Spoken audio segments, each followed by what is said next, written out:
Howdy folks, Craig Lavati here with the Houston Museum of Natural Science and the Beyond Bones Zoomcast. This is the last Beyond Bones of 2021. Yeah, we're going to take a little break before 2022. Today we're talking about a brand new milestone for HMNS. You're going to love it. Howdy folks, Craig Lavati here with the Houston Museum of Natural Science and, of course, the Beyond Bones Zoomcast, which you are listening to or watching right now. This is the last episode of 2021. We made it all the way to December. Where's Kat, Johnny? She's climbing up the walls or stuck up a tree or something like that. She's getting all of her end of year stuff figured out, and we miss her so much. We will be back in January. Fresh, brand new, all that good stuff. Very, very excited for a whole other year of Beyond Bones. I love this show, and it's one of the most amazing things I've been a part of. Speaking of one of the most amazing things I've ever been a part of, today we are going to be talking about a new milestone for the Houston Museum of Natural Science for all three of our locations. We are now certified as certified autism centers at Herman Park. We already had that checked off. We are now certified at Sugarland, and we are now certified at the George Observatory inside Brazos Bend State Park. The reason that we have those certifications is because of Maddie Wallen. Maddie, how you doing?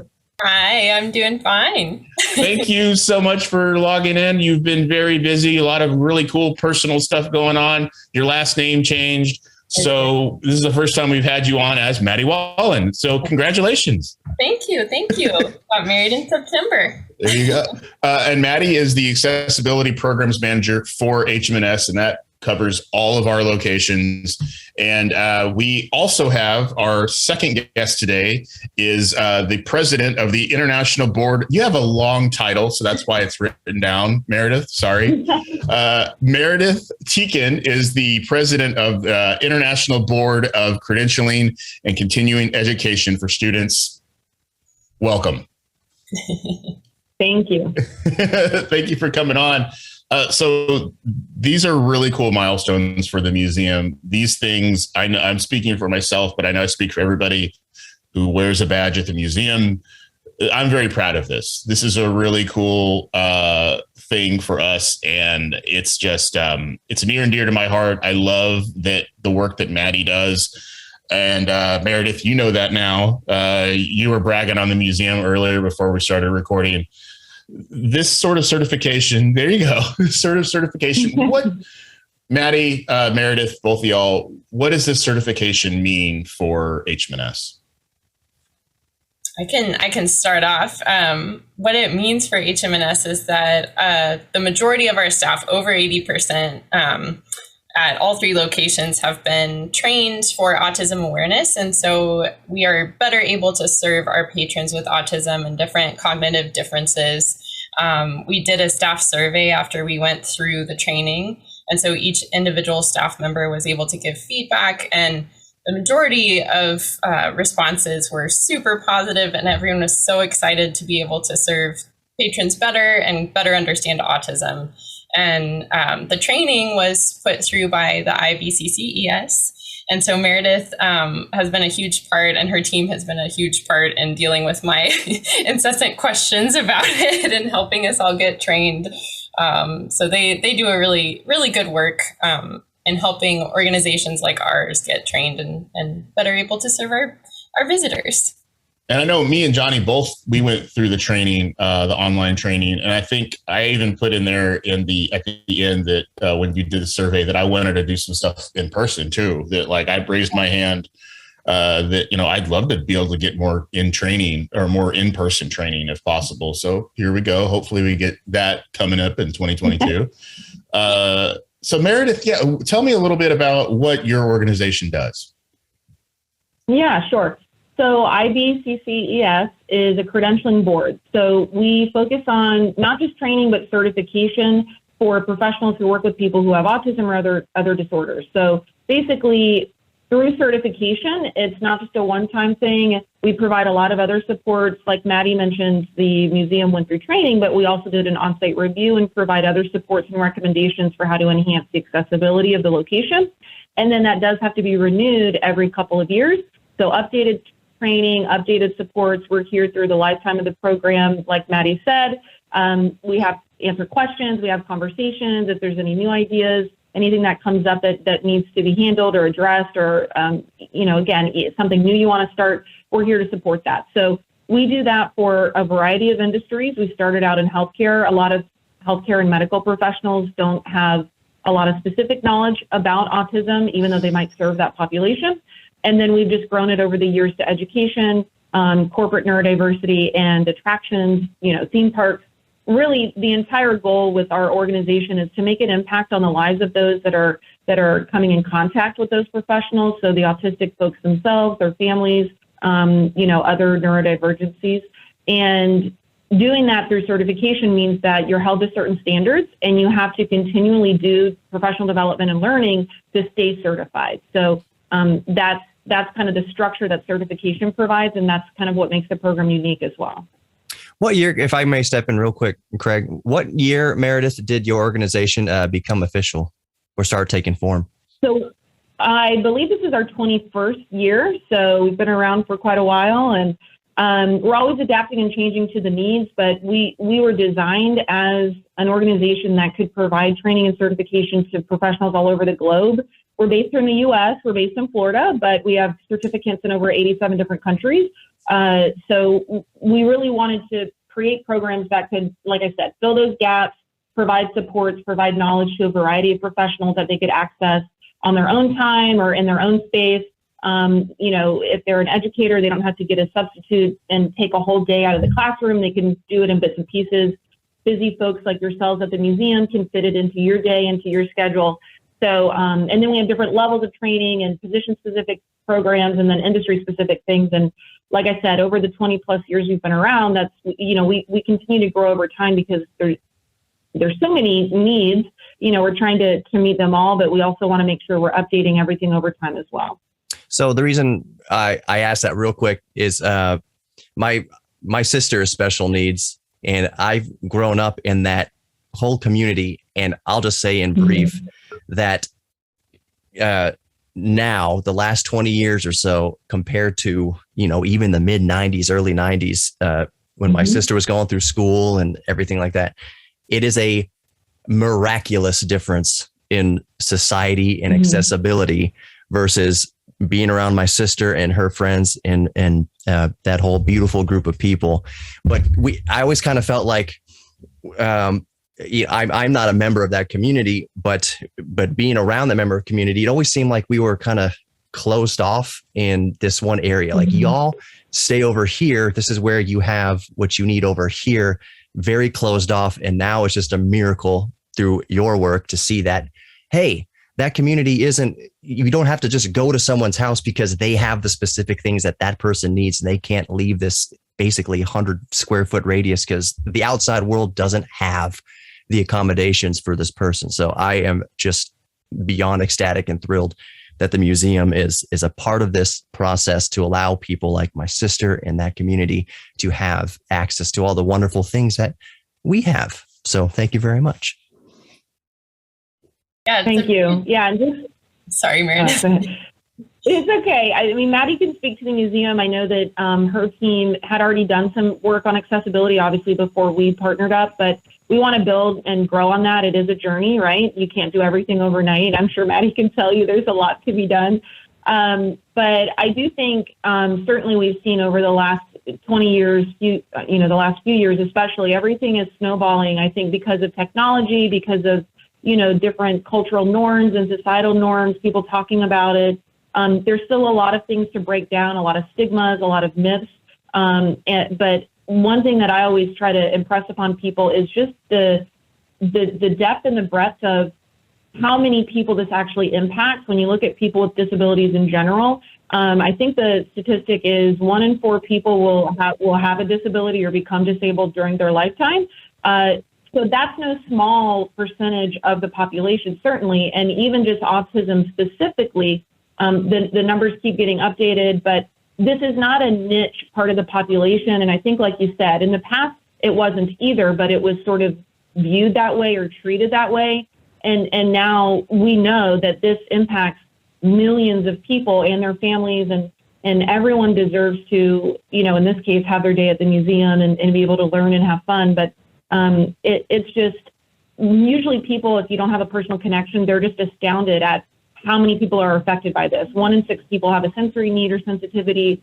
Then the latest numbers are 1 in 44 children are diagnosed with autism in the U.S., and that's a pretty conservative number. So bringing that to light and then just humanizing it and just opening people's minds a little bit, I think that's why it's, part of why it snowballed so much. And then technology doesn't hurt either. You said 1 in 44, and that's a conservative number that you think.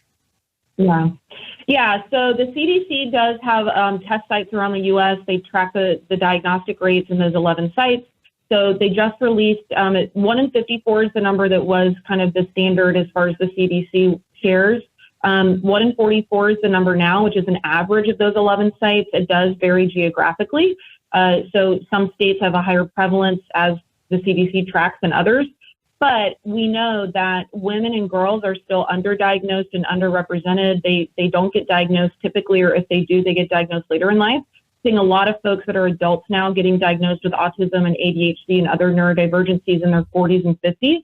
We also know that people of color are underrepresented. They don't get diagnosed as often because essentially they're being missed. If you live in a rural area where you might have to travel 3 hours to go to a provider, and in some states, there might be as much as an 18-month waiting period to even get a formal diagnosis.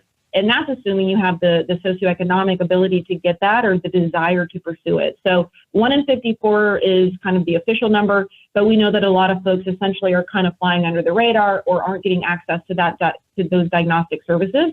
So that's why I say it's a conservative number. We know many more people have these differences, and it's not just children. Obviously, it's adults as well. But for whatever reason, they might not have a formal diagnosis, or they might be 55 before they actually get a diagnosis. So the science and the healthcare behind these disabilities and these differences is constantly evolving.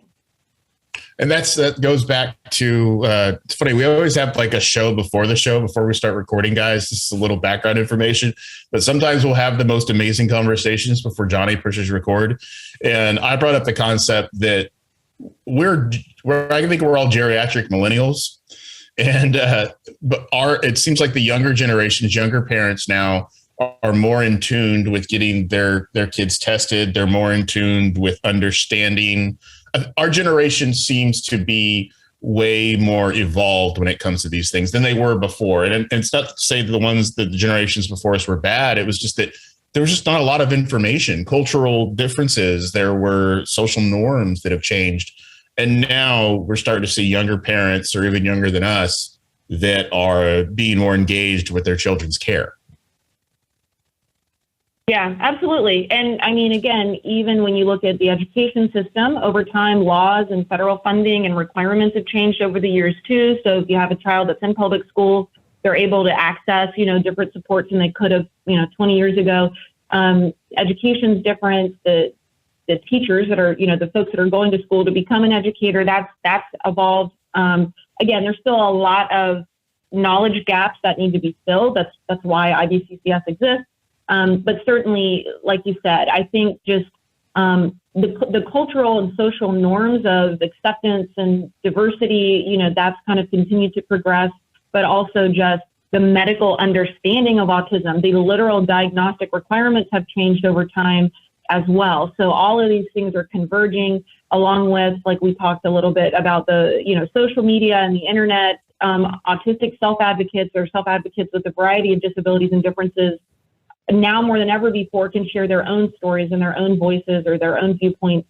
And I think that really helps too, because the more you're exposed to it, obviously the more it becomes normalized, and the more that you think about other viewpoints versus just kind of being siloed. And if it's not in your community or your family, then if you're not exposed to it, you just don't know what you don't know. And we want, again, that's part of the purpose of the training, is to break all that down. So if you don't have personal experience, let us help you understand and empathize. And then usually, like Maddie can share the kind of the team feedback, but that breaks down those walls, and then you can just kind of open your mind to looking at things differently. There's a lot of unlocked potential too, or potential that we're now unlocking from folks that maybe before didn't have access to. I mean, one of the most important things I think is finding your own voice. And when you have things like social media and different outlets now, somebody can actually tell their own story in their own words in whatever way is possible. And it's not just a third party telling their story. There's something that's so powerful about having somebody who is actually in the autistic community that can say, this is what it feels like, or this is what it's like for me to walk into the mall, or in our case, the museum. Here's some things, here's some ways you can make it better. That's the only way things are going to change. You have to have people voicing for themselves. And we've democratized that now with social media. And I will say social media, you're about to say it's good and bad. I think in this instance, it is good because we're getting people to actually voice their own concerns. You know, it's interesting, just real quick. You think back to this accessibility and social media and having a voice and blogs and way to, for this group to express themselves. And you might think back to actually thinking of Stephen Hawking, who is not in the same category as autism. I don't believe he was. His decline was over time. He had, what was his Lou Gehrig's disease? ALS, I believe he had ALS. And so what sticks out in my mind, as to what's miraculous today with technology, when Stephen Hawking started to decline, he was already, upper level, physicist, and genius. And they companies like corporations poured money and research into helping him continue to be able to express himself. That computer he used to express himself probably cost, over time, hundreds of thousands, if not millions of dollars worth of R&D going in to help him express himself. And anybody else in his situation back then, or, on the autism spectrum, which back then was completely just it wasn't what it was today. They didn't have a voice. And so it was kind of a privileged person like Stephen Hawking had the ability to express himself because, he was high profile. That's a good word to put it. Whereas now you don't necessarily need to be high profile. All the technology exists now, and it's getting better and better every day, so that people who are differently able have a different way to express themselves. And it's kind of like, I don't mean to go on about this, but back in the women's suffrage and everything like that, back when society and race relations and everything, I always felt like it seems so silly now in 2021 to basically, talking about women and race, lock away entire swaths of the community. It's like we were trying to operate our country, to be specific, with like two hands tied behind your back. Why would you limit those people to not have an equal voice or ability to speak? How much further as a civilization could we get if these groups of people were allowed to fully participate? And that, I think, is also happening. And Meredith, Maddie, you can probably comment to this. That's what's happening now, and now over the past 20 years or so, as technology's progressed, they have this ability, people on the autism spectrum and people with other differently abled abilities have this ability now to let their beautiful minds be exposed to the world and have their voices heard. And that's what I think is beautiful about modern technology and finding your voice, because now you can find your voice. And I just think that's wonderful. Yeah, we actually at the museum, we have definitely increased our inclusive hiring practices too. And so we have a lot of employees with disabilities now. And one of the things I really value, especially now that we've become recertified at the Herman Park location as a certified autism center, but it shows our employees too that we are making an effort to understand their perspectives a little better and be aware of what they go through every day in terms of how they interact with their workplace or in a social situation, interacting with coworkers, things like that. And one of the things I've really valued is that because those employees that are now a part of our team, they feel really comfortable here because we're making those efforts. And a lot of times they will stop me, I'll pass someone I know, and they'll be like, hey, I was working in this position and I have this idea. I would stop and think like, I would never think of that solution or think of that thing you just suggested. But thank you so much, because it's like we're talking about. It's so nice to unlock that potential and create a comforting and supportive environment in that way to help other voices be heard. And it's nice that all the employees that have gone through this training too, a lot of the feedback that we got from employees was that, yeah, they just weren't aware of what it might feel like to go through life every day with autism or a different disability. And so just building awareness is one of the coolest things too, is everybody's learning something. And that's the point of this place, right? Is to learn something every day. So Meredith, this is a question for Meredith. In terms of worldwide awareness, where does the United States fit into this? Are we in the forefront, or is there still a lot of work to do? We have a lot of work to do, but I would say certainly from what IBCCES experiences, we do have a lot of supports and more cultural conversations and social conversations in some places. You know, we are privileged in general as far as having access. I mean, some countries don't even track diagnosis rates formally for autism, for example. So it's not that there's not autistic people there. It's just not tracked by a nationwide governmental organization, essentially, right? So it really does vary. The Europe and the UK, obviously they've been kind of very aware of this as well. But we work in the Middle East, in Africa, South America. I mean, it's something that everyone all over the world is aware of and is talking about and is trying to find solutions for. And again, that's why we offer our programs to those folks.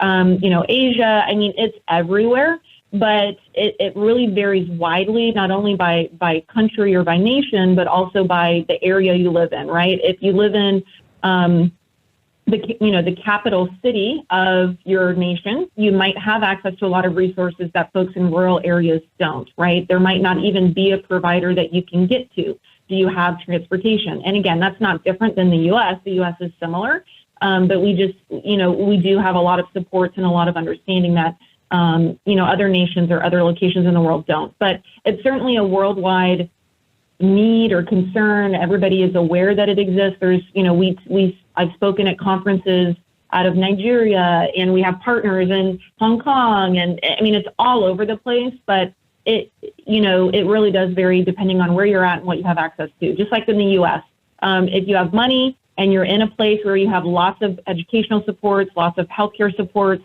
and access to those professionals, and you can afford those professionals, and you happen to be comfortable pursuing that type of professional, and you have time to go to 6 doctor's appointments a week, you're going to get the best care. It's available. But if you work 3 jobs, can you take your kid to multiple therapy appointments, every day, every week? Maybe not. So it's not even like we have it available, but is it accessible? And I think for the U.S., that's probably true for a lot of cases.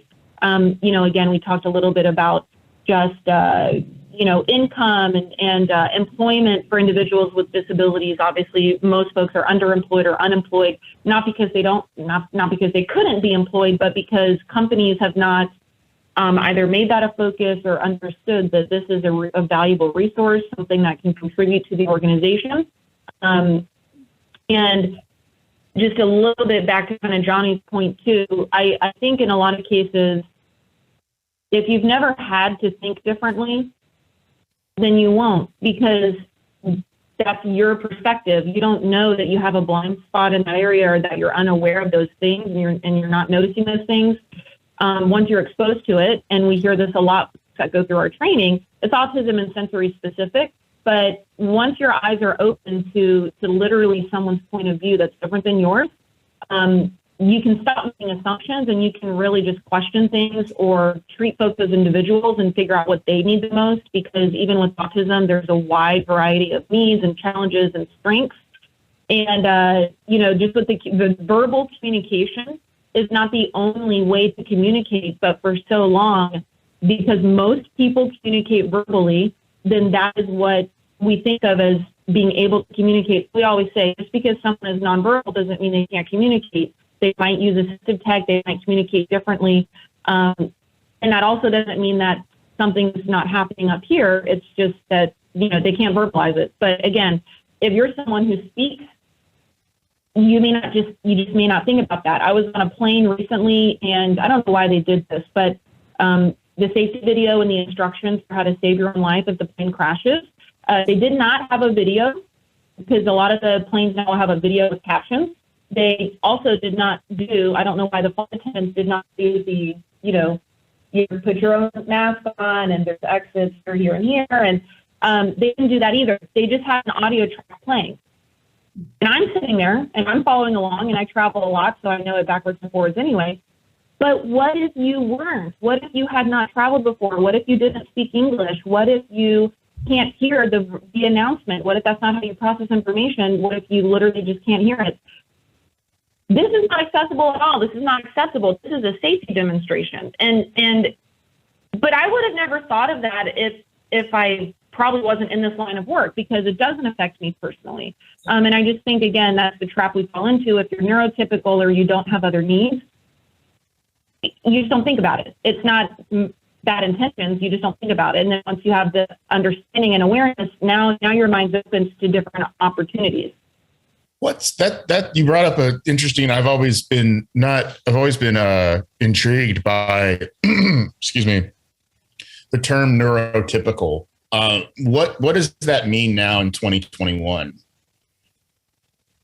So when we talk about neurotypical is essentially the opposite of neurodivergent, right? Okay. So neurodiversity is a topic that is increasingly becoming important, recognizing that there are a lot of folks that have brain differences, right? So under that neurodiversity umbrella, typically a big part of that is autism, but also ADHD, learning differences like dyslexia, dyscalculia, a whole, you know, sometimes even like anxiety, other, you know, brain differences.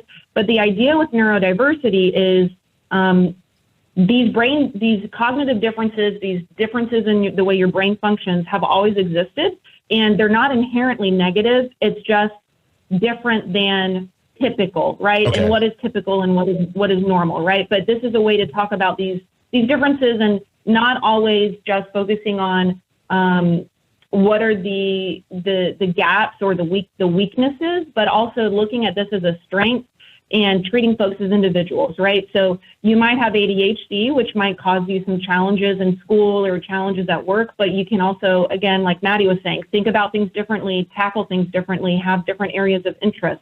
And in the workplace in particular, there's a lot of just old ideas. You know, we talk about, and we have a neurodiversity in the workplace program, and even something like, we inherently as human beings have biases. And when you're interviewing somebody for a job, whether it's impacting their job performance or not, if they don't make eye contact with you, you're probably going to think that maybe they're not the best candidate, something's off. I don't know what it is, but I don't think they're the best one.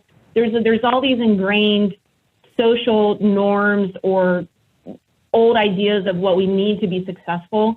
And obviously for certain positions, you have to do certain things, but let's break that down. Do you have to do a 4-person panel interview to get this entry-level job? Can you do a working interview? Can you do an internship? Maybe this position isn't right for you, but what about this position? Everybody has different strengths and weaknesses. They process information differently. I mean, look at how the workplace in general is pretty skewed for extroverts, for example. And if you're in a meeting and somebody calls on you to say something brilliant in a brainstorming session and you don't, is that going to impact your career?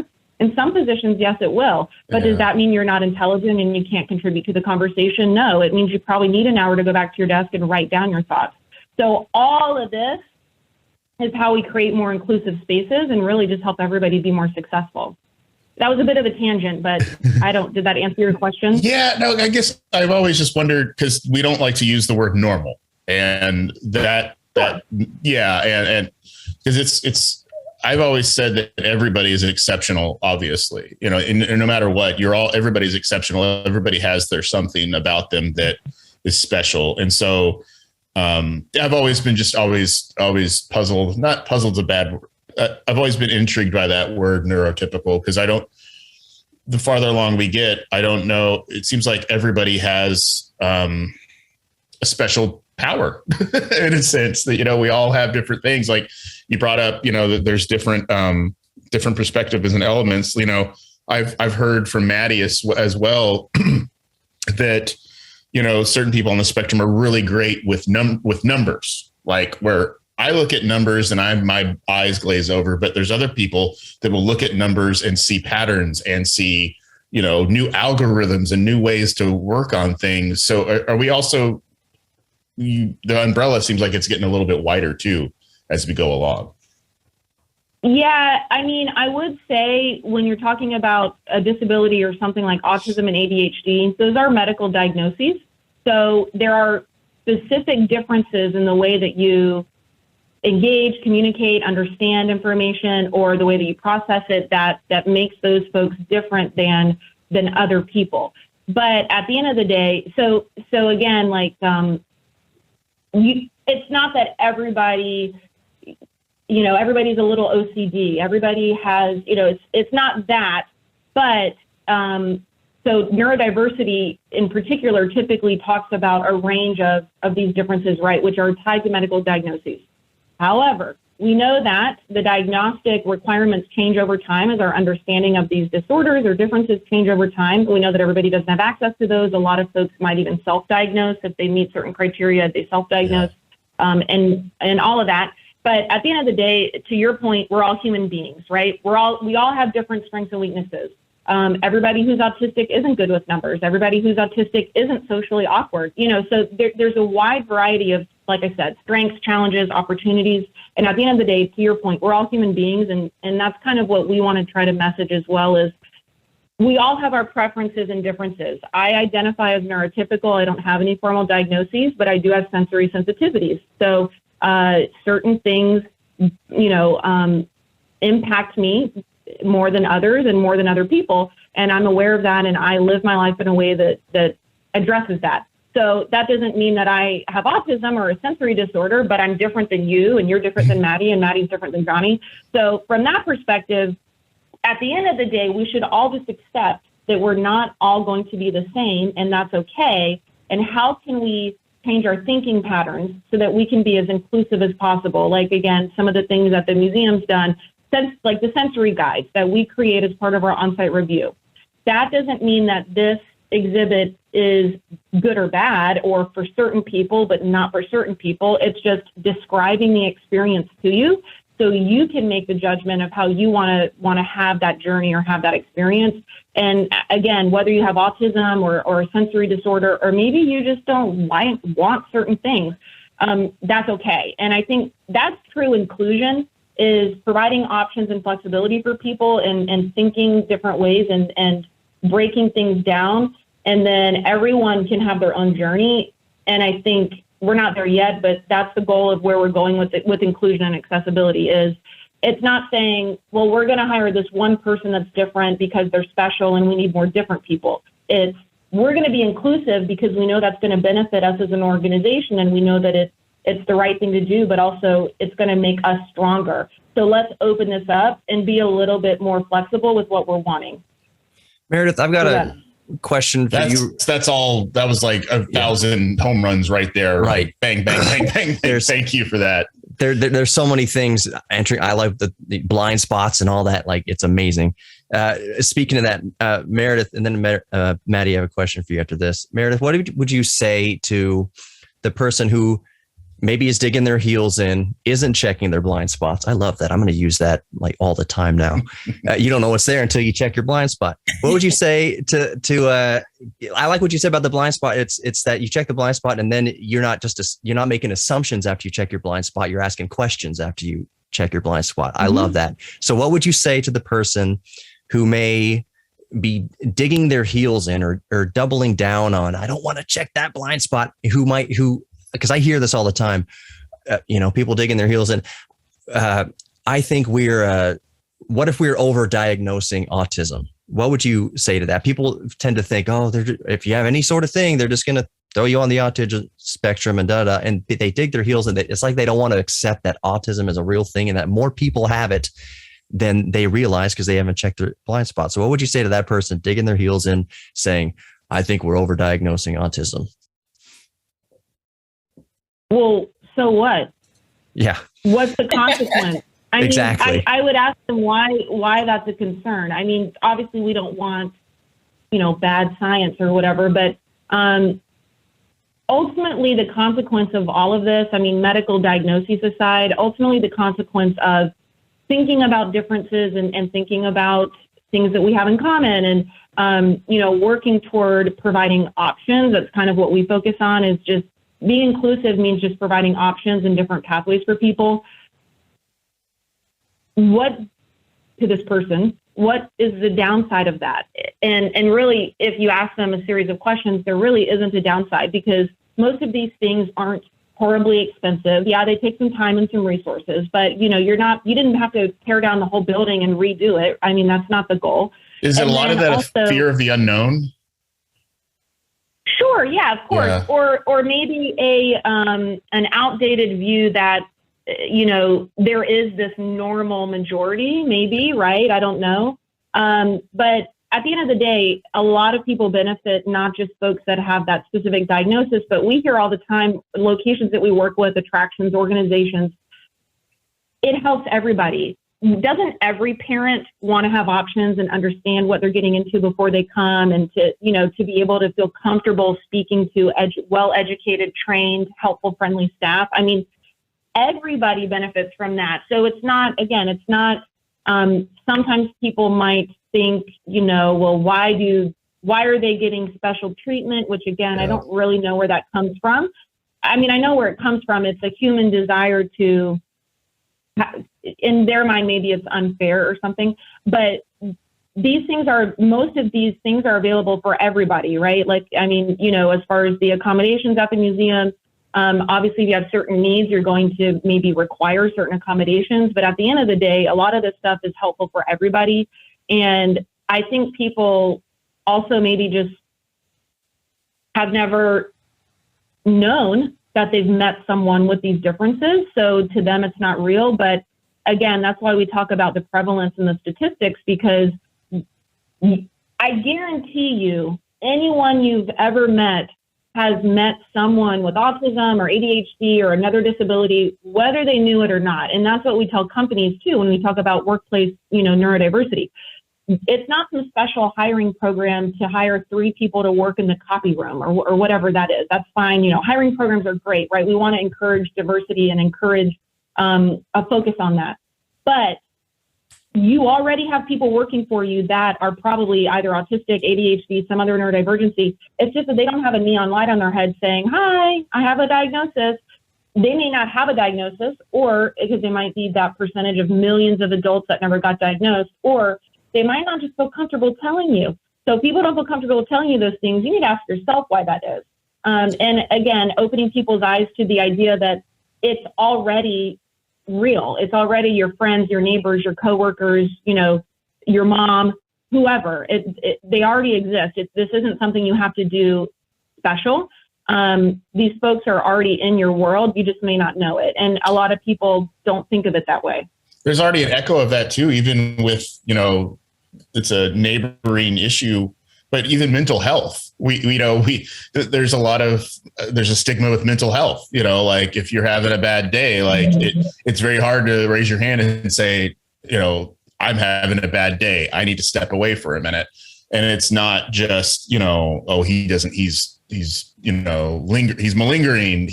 That's a word from the military. I remember he's malingering. He's not tough enough. And yeah, our thoughts are changing and all that stuff too. That it's okay to have a timeout. It's okay to be able to say, "Hey, these lights bother me. Can you please turn them down?" Or I will say this, and this is for both of y'all. This is a compliment. Since I've gone through all the training at the museum, now I almost feel like that is in my toolbox whenever I walk out of my front door. And I hang out a lot at comic shops, and because I'm a comic book guy, and I've encountered people, and I've been able to help if other customers don't quite understand. Like there's a comic shop that I frequent here in town, and we have a few people that are on the spectrum that come in, and we know what they like, and we know how to service them, and we know how to make them happy. If they just want to look at, one group of comic books and that's it, that's all they do, we don't ask them constant questions. And then they may leave after 2 hours, but they're having a great time and they're a part of our crew there, and we respect them and we take care of them no matter what we can do. So that's those lessons I've learned from my training at HMNS go across the board every time I walk out the door, my front door. And I know that I'm not in the minority when it comes to that at the museum. I'm pretty sure everybody, even when you go to a grocery store, now I know that if I see a parent or a family that is struggling with something, or I can definitely tell that there's an issue there, I somehow, maybe I'm a weirdo because I'm an extrovert, but I feel empowered that I can walk over there and I can say, hey, can I help you with something? Is there something I can do? Even if it's just holding a cart for somebody. And the work that you guys do and the work that Maddie does, it can do nothing but make the world better. Right. Exactly. It's like, I have the same thought of when people like sit on people who, I don't want to offend anybody, whatever.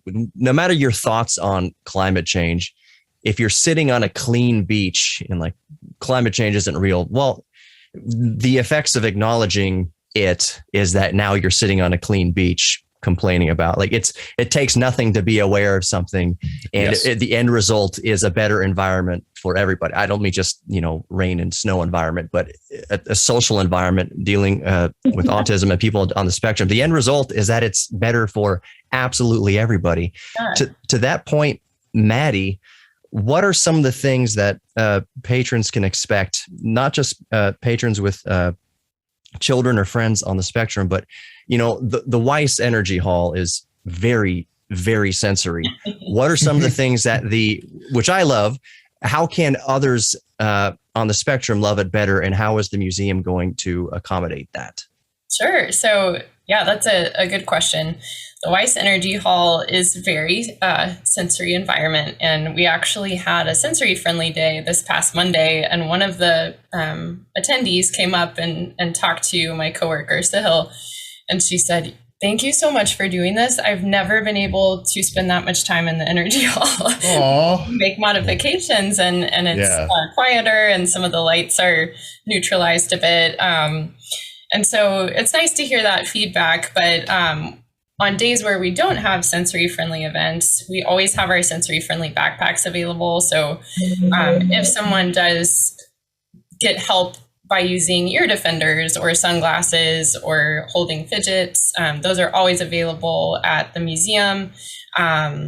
And one of the cool things we're doing now is expanding sensory-friendly events to our Sugarland location, which is super cool. We had a test event back in October and got some really good feedback. And so we're going to implement a lot of that. We've expanded our exploration planner and communication cards for the Sugarland location too. So those are all available for guests. And to our conversation earlier, I have never heard a guest that sees those options and says, "This sucks. Why?" Nobody. Yeah. They are always so excited, and different audiences, like people who get migraines or people who have seizures, they can wear the sunglasses. It serves so many different audiences, and no one has ever been like, "What are you doing? Why are you offering these things?" And speaking to that as well, even on the marketing team, and surprise, the podcast is run by the marketing team guys. But, we ask you for certain, there's an example of just recently, we just opened Ramsey's up. Ramsey's the Great and the Gold of the Pharaohs. Everybody come see it at HMNS. I walked through the morning that we had our media day, and I immediately, and this was just because of the training that I've gone through and my extracurricular training that I've even done. Yeah. By the way, Maddie, I do read up on this stuff aside from your stuff. And okay. I walked through Ramsey's and I immediately found like 3 or 4 things that I was like, okay, that's too loud. Mm-hmm. That's a little aggressive. That's, and I knew like 4 or 5 things, and I think they filtered it back down to you anyway. And because now when I walk through a new hall, I immediately think, what is Maddie going to think about this? Yes. Yes. That's really what cool. would Maddie do? Yes. We all need to wear wristbands. And yeah, I immediately was like, okay. And I remember walking out and telling some of the people on my team, maybe Johnny too.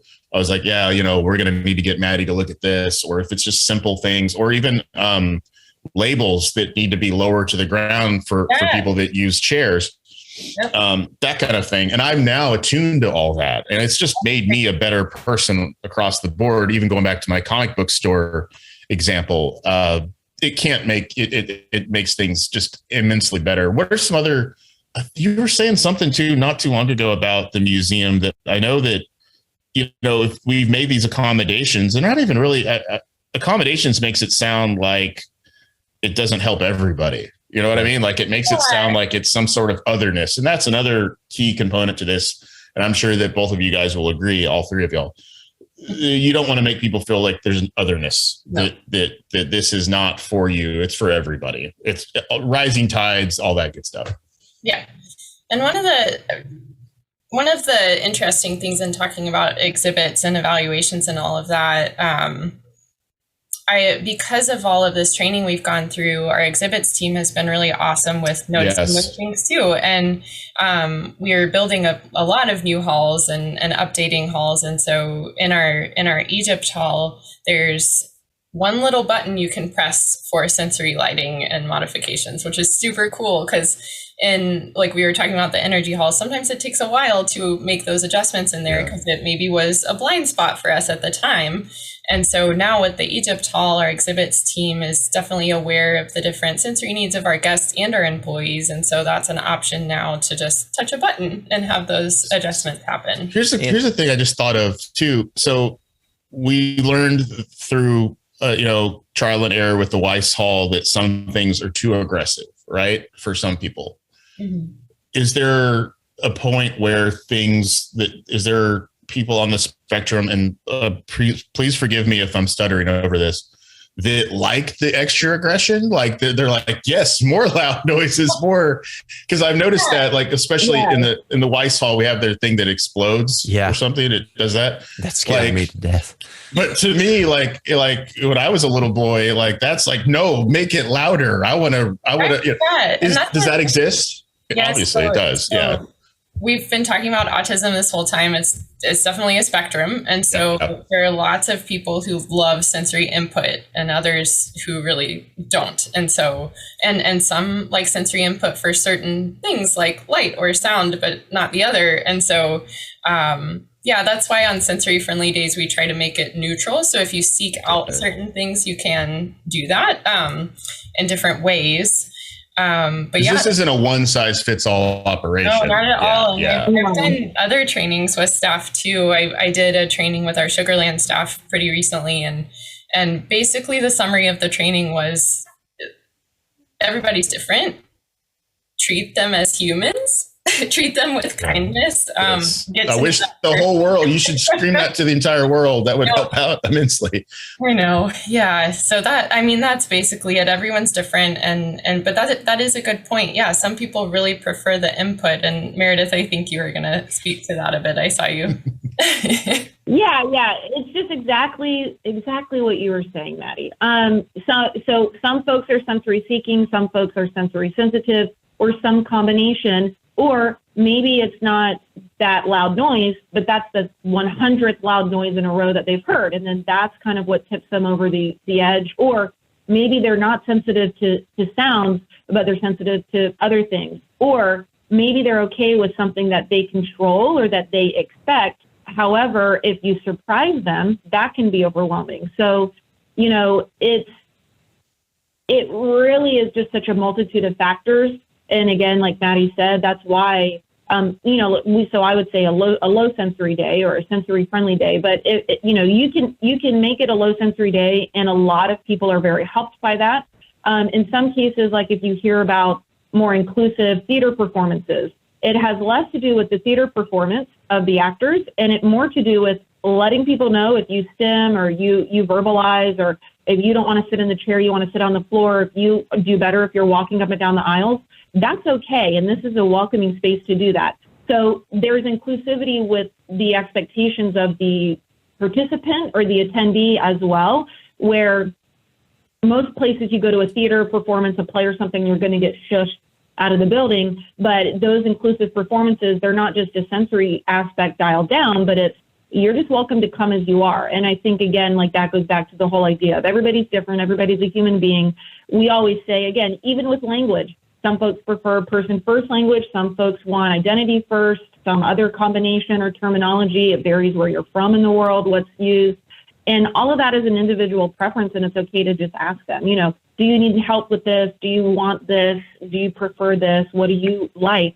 And again, that is great for everybody in a variety of circumstances, not just related to, autism or sensory needs. But just like Maddie said, having options, having that button where you can turn the lights down. We always say if you have a dimmer switch, because again, it's not going to affect everybody, but maybe some people will. Or we've seen like water slides where they have a lot of lights and sound, but each rider chooses whether they want that feature or not before they go down the slide. So if that's a little too much for you, just press that button and turn it off. The more you can customize that experience or provide flexibility, that's what's helpful.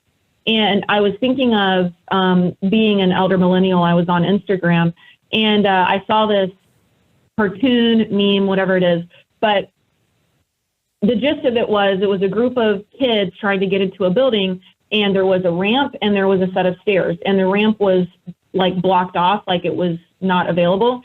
And the adult that was talking to the kids was like, well, let me get these stairs fixed so that everybody can go in the building, and then I'll fix the ramp. And there was a child who used a wheelchair saying, but if you fix the ramp, we can all go up the ramp. The ramp isn't just for me. Exactly. Everyone can use the ramp, but everyone can't use the stairs. Fix the ramp first. And it's just kind of flipping the script on that mindset and just knowing that everybody can benefit from a lot of these things. That's a really good example. I don't know who to credit with that cartoon or whatever. The internet. I apologize. I'll try to find it and superimpose it. Listening. Yeah, if that cartoonist is listening, sorry. But no, that's an amazing example. That's an example I think that everybody listening can understand. That's definitely right on the money there. That is great. Mm-hmm.